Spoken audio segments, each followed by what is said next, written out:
Tributes pour in for indie godfather Robbie Little. Update. May 6 update. Industry tributes are pouring in for Robbie Little, the British producer, co-president of the Little Film Company and stalwart of the independent world, who died unexpectedly in London en route to Cannes. Little, who served alongside his wife Ellen, was a widely admired, deeply experienced and beloved figure whom many regarded as a godfather to the independent sector. At the time of his death he was working with producer Debbie Gray on the Timothy Spall and Vanessa Redgrave drama Mrs. Lowry and Son and The More You Ignore Me, and was planning to continue talks with international buyers on the Croisette. Little was known for his dry wit, cultural appreciation and love of cinema. He was also a fervent fan of Liverpool Football Club and had been looking forward to cheering the team on in the Champions League final later this month. IFTA chairman Michael Ryan said, "I was truly saddened to hear the news about Robbie this morning. Robbie was an original and a pioneer. When we had the idea to start the AFM which morphed eventually into the association we have today, Robbie was one of the first to jump in with his investment. He then served on many of the boards as the AFM and IFTA grew. Not many people know he was a good bass player and coming from Liverpool, was there when those four boys rocked the world. We will miss his impish humor and his championing of the independent film family. My thoughts and love go out to Ellen and his family. Robbie Little was my mentor," Richard Guardian of Guardian Entertainment, and a co-founder of Lightning Entertainment, told Screen. "He introduced me to independent film sales when I consulted for him and sourced product from 1988-90 whilst I lived in Sydney. In 1990 he brought me to LA to head international sales for Overseas Film Group, where I enjoyed great times and experiences with him until I left for HBO in 1997. He taught me so and much and remained a confidant and counselor to me until yesterday. But most importantly, Robbie was a friend, a kind, caring, and compassionate individual. He and Ellen were very good to my family and me, generous to us during some trying times.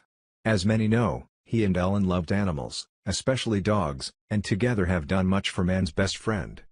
Robbie and I shared a love of good food, of good, and bad, jokes, of music, and, while we worked in the film industry, we never took what we did too seriously, recognizing that so many other endeavors contribute much more to society and the world.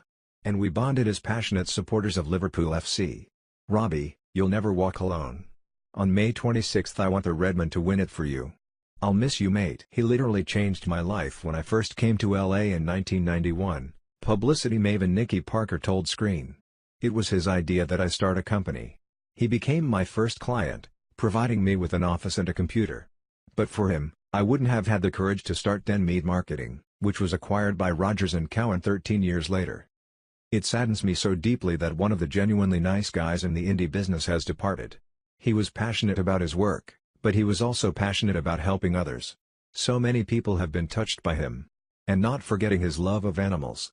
Together with Ellen, he tirelessly contributed time and money to their welfare. He will be sorely missed."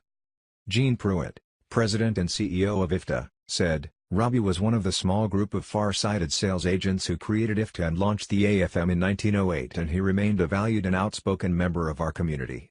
We grieve the loss of his love of film, his sarcastic wit, and his loyalty to the independent industry he helped build." Little started his career selling Bruce Lee films and eventually ended up at Titanus in Rome, where he working with Dino De Laurentiis, among others. He and his wife Ellen left Rome in the early 1980s and moved to Los Angeles, where they founded one of the first independent sales companies, Overseas Film Group, before expanding into distribution in North America and founding First Look Media, which they eventually sold to Image and Millennium. They left to up the Little Film Company and became founding members of the Independent Film and Television Alliance, IFTA, offering enthusiastic early support of the AFM. The Little Film Company handled many prestigious and commercially successful titles, among them Tsotsi, which won the 2006 Oscar for Best Foreign Language Film. Little served as executive producer on Tsotsi, as well as supernatural horror film franchise The Prophecy with Christopher Walken, Trading Mom starring Sissy Spacek, and more recently An American Haunting starring Donald Sutherland, Spacek, James D'Arcy and Rachel Hurd-Wood. The Little Film Company championed a number of other foreign language award winners, among them 1995 Oscar winner Antonia's Line, and nominees The Scent of Green Papaya, Vietnam, and The Other Side of Sunday in Delling, Norway. The Littles played a role in financing, producing and/or distributing more than 300 films over the course of their career, among them Waking Ned Divine, Before Night Falls, A Map of the World, Julie Walking Home, The Unbelievable Truth, Between Strangers, Evelyn, and The Secret of Roninish. The Littles supported the early work of such acclaimed directors as Roland Emmerich, Ghost Chase and Moon 44, Bill Condon, Gods and Monsters, and Gurinder Chadha, Baji on the Beach.